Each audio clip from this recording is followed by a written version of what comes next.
Good evening. Our encounters tonight include a look at the phantom plains of the Peak District. That's a little later. Ever since the first photograph was taken, researchers have tried to capture the ultimate image, the paranormal on film. The invention of camcorders has stepped up the search. Every couple of weeks or so, a new video clip generates a fresh wave of excitement. After all, the camera doesn't lie. Or does it? Tonight, we examine evidence of the paranormal captured on camera. Pictures that can be explained and those that can't. On his unknown aircraft, T1 Control doesn't know what type of aircraft it is either.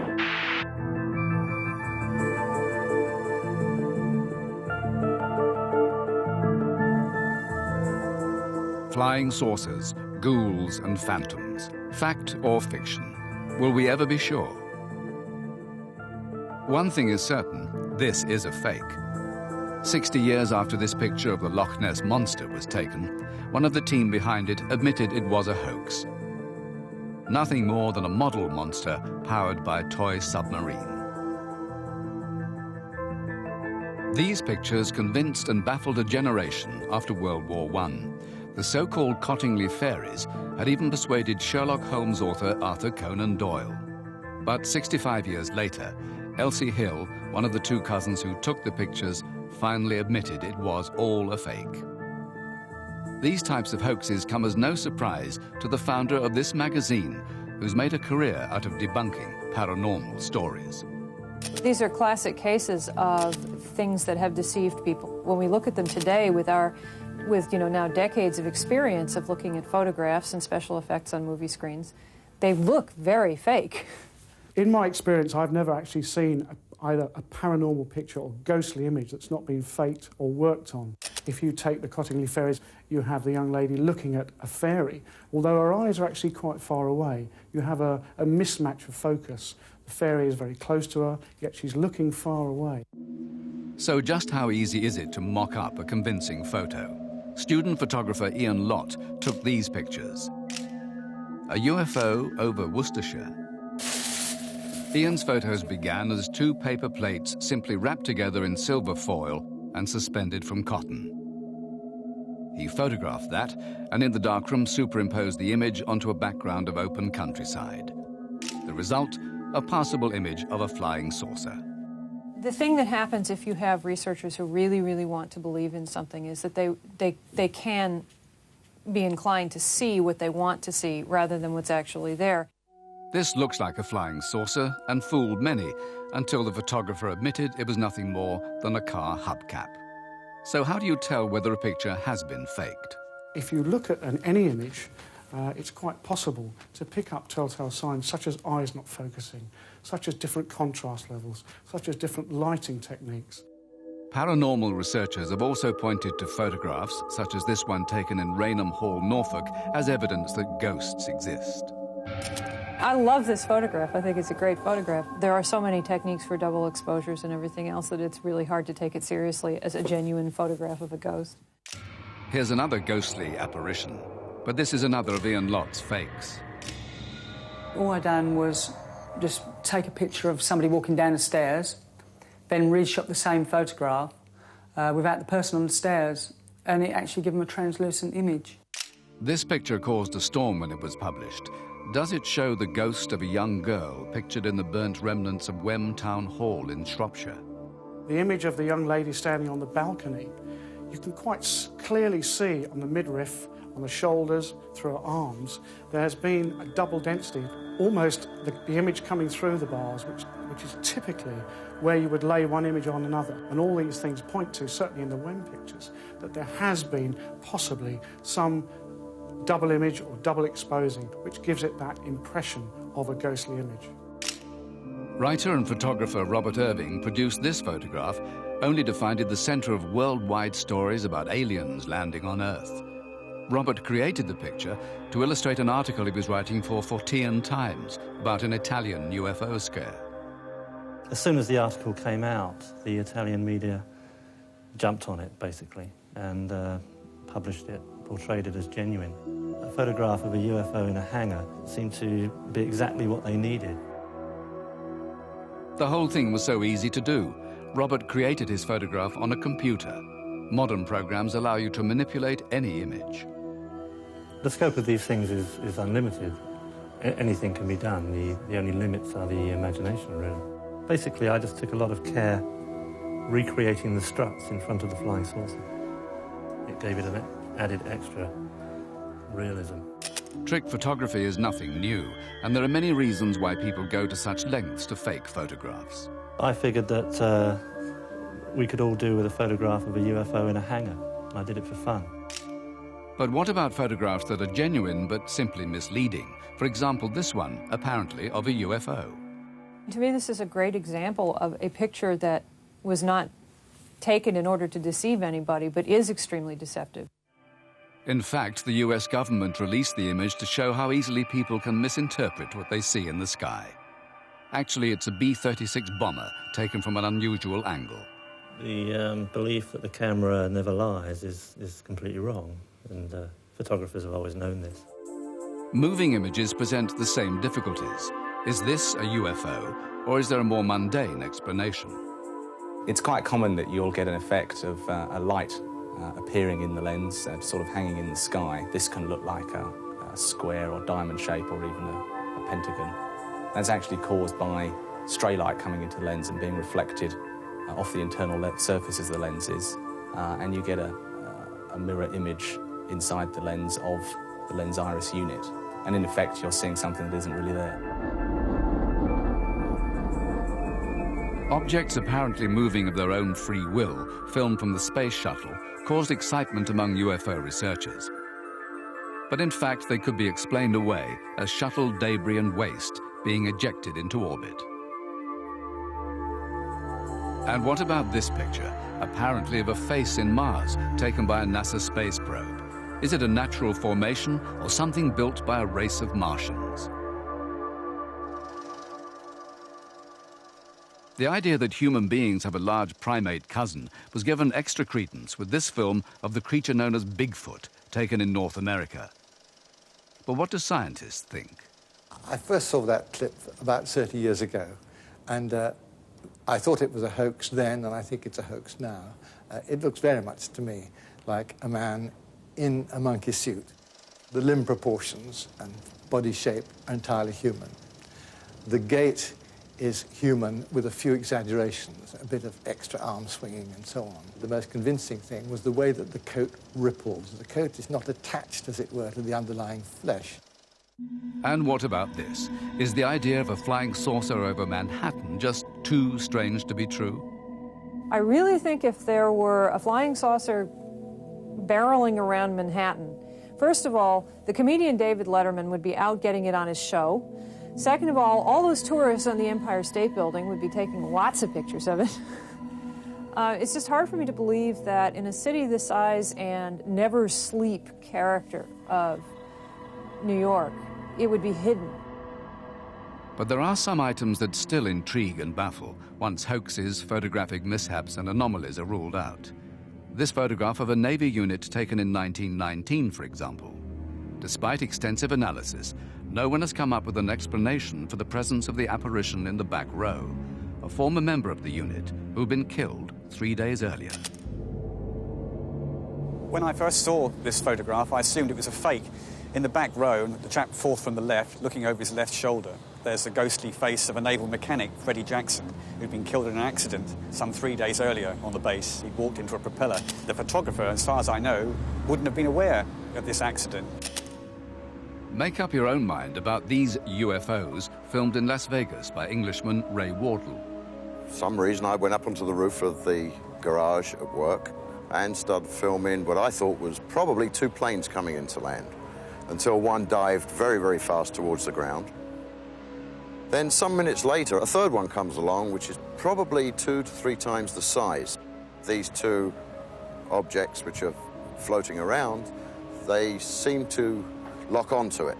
A few minutes after that, there is an aeroplane going into land at McCarran Airport. So now we know that these aren't airplanes. I've had it analyzed, and nobody has come up with any logical explanation of what it is. I've had people suggest that it's a hoax. Well, if it is, I didn't hoax it. We acquired this unknown object, aircraft some type, one, and appears to be going outbound real slow. There's hardly any range velocity. But perhaps the most remarkable UFO footage to surface in recent years comes from an official source, the United States Air Force. These pictures were taken in the sky above the top-secret Nellis Air Base by the Air Force's own cameras. The footage has undergone rigorous examination and continues to baffle the experts. I'm familiar with footage taken by these kinds of cameras at this test range, and it does look extremely authentic, so I think a fake or a hoax is unlikely. What's interesting is the reaction of the observers you can hear in the background here. Where'd it come from? Way down. On his unknown aircraft. T1 control doesn't know what type of aircraft it is either. These people are used to seeing hundreds of aeroplanes cross this test range every day. They know all about military jets, yet what they're seeing clearly baffles them. And when you look at some of the data that's scrolling in the screen, you can tell, for instance, it's hopping about all over the place. It's staying stationary, it then moves off very fast. It's doing things that no normal aeroplane would do, so it's pretty baffling. It is, in the strictest sense of the word, an unidentified flying object. We don't know what it is. That doesn't mean we can't know what it is, and it doesn't mean that people who study it can't find out what it is, and it doesn't mean that there's no natural explanation. It just means that it's unidentified. The US military refuses to comment on that footage, which was said to have been secretly smuggled out of the base. Until they do, or someone else comes up with a plausible explanation, this will remain one of the most intriguing mysteries in the files of unexplained images. After the break, the phantom plains of the Derbyshire Peaks.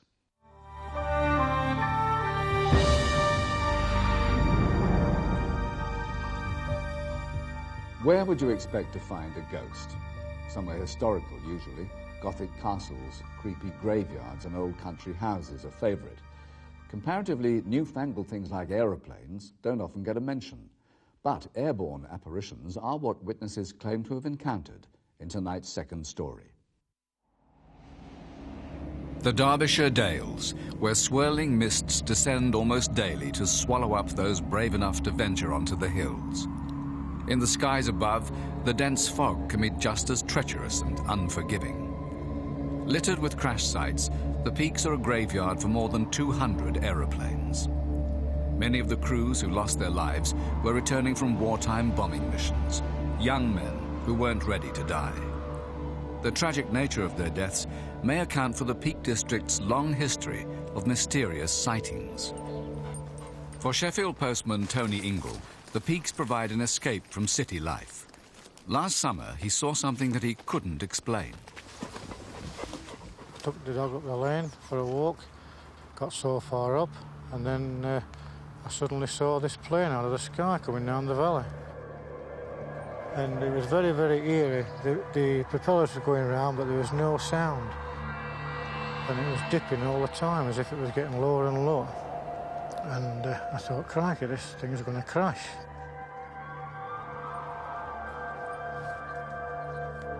And as I looked over the edge, I thought I'd see the plane. There was no plane.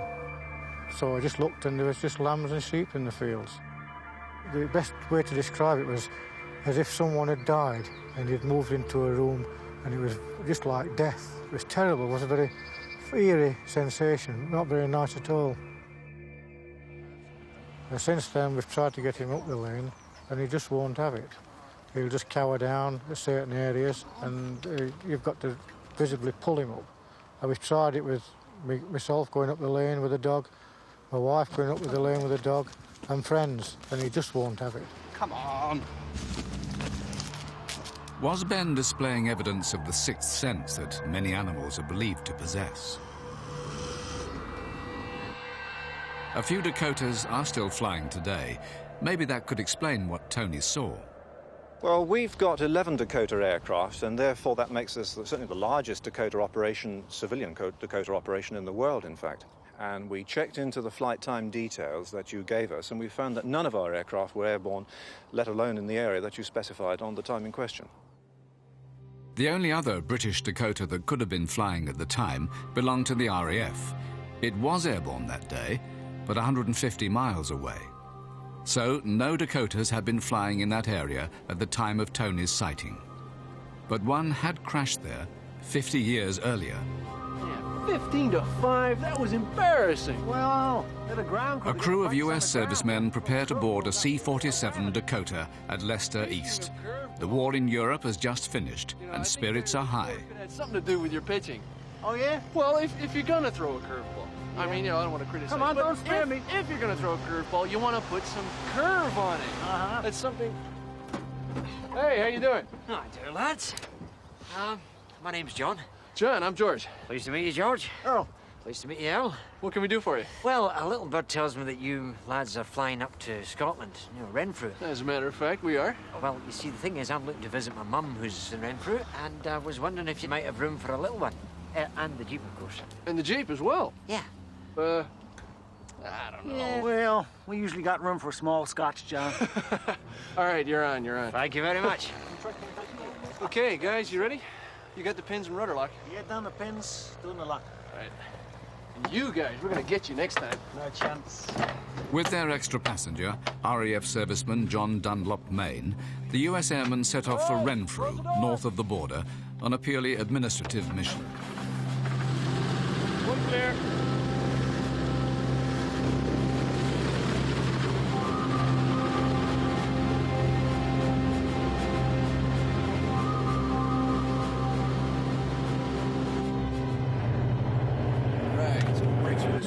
Let's find out where we are. God, we're too low. We're too low. Pull up. We're gonna crash. Hang on for a crash landing. We're gonna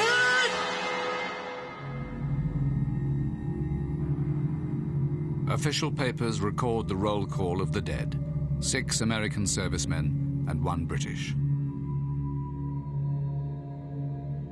I was very shocked to hear that the plane had crashed in this area and that people had been killed. The mystery deepened after Tony's story appeared in the local paper. Others wrote with their own sightings of phantom planes in the peaks. The earliest dated back to 1948. I must have been about 7 or 8 when I saw the plane. I remember it because I'd been interested in planes from a very early age. I preferred them to dolls. Mummy? Young Audrey Twigg had been with her mother in the Hope Valley when she saw something. Sandwich, you've hardly eaten anything. I can see one that's just up there. Your eyesight's better than mine. Look. What baffled me mostly was the fact that Mum couldn't see it. Do you want a cheese?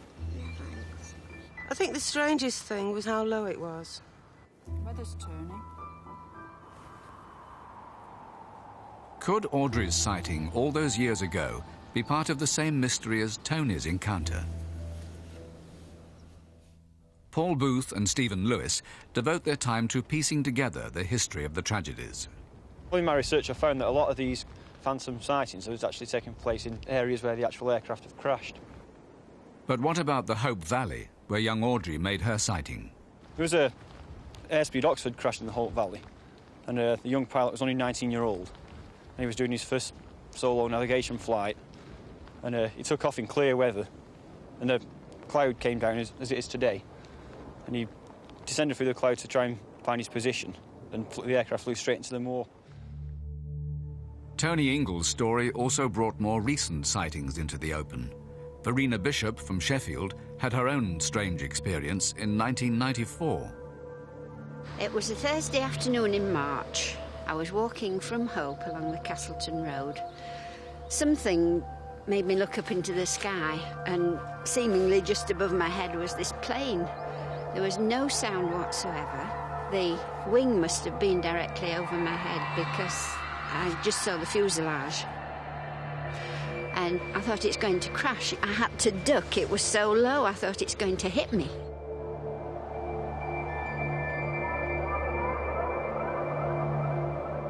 It just skimmed over the fields, and about the second field disappeared completely. So I thought, perhaps there's a hollow in the field, that it's gone down there. However, I waited for an explosion, but nothing happened. In fact, a plane had crashed in exactly the same spot 51 years earlier. Farmer Joe Ayres saw it go down. I was taking a load of coal up to a farmhouse apparently the plane crossed a cement works quarry exceedingly low, and it must have come in a straight line and plunged straight into this bank and blew up. There are still hollows marking the plane's impact.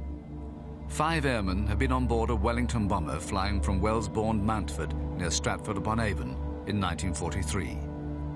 But Verena Bishop had no idea a Wellington had gone down in that field. When I heard about the history, I was amazed to find later that there had been a crash in exactly the same spot as I'd seen it. It was quite eerie, having had that experience. Aircraft historian Gerald Scarrett tells of a macabre twist to the ghost plane stories. He's investigated crashes for more than 40 years, among them the loss of a giant Super Fortress bomber.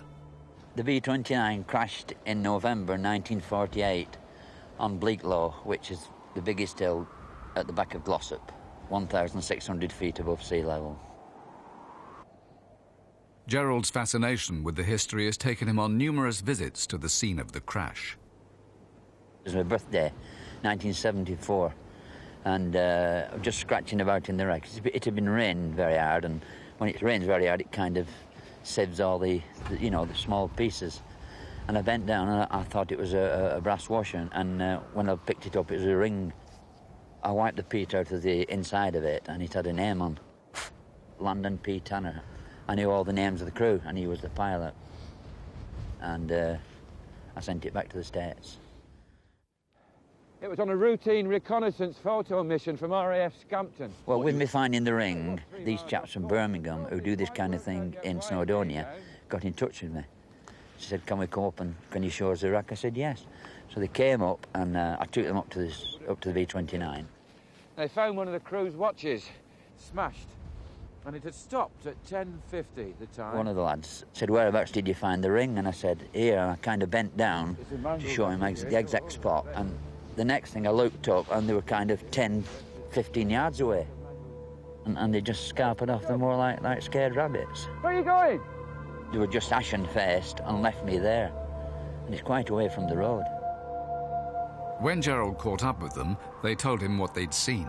I said, what are you doing there? They said, believe it or not, there's someone standing behind you looking down with full flying uniform on.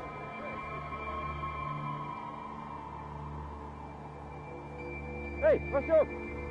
And I turned around, obviously, and saw nothing. And they said, hey! Well, we've seen it, we're going. And they shot off the moor. Thanks for bringing us. And they went. And I've never heard from them since. Some believe there are lost souls on the moors. If this should be the case, at least attempts are now being made to lay them to rest. In May 1995, a memorial service was held on top of Bleaklow for the airmen who died in the Dakota crash.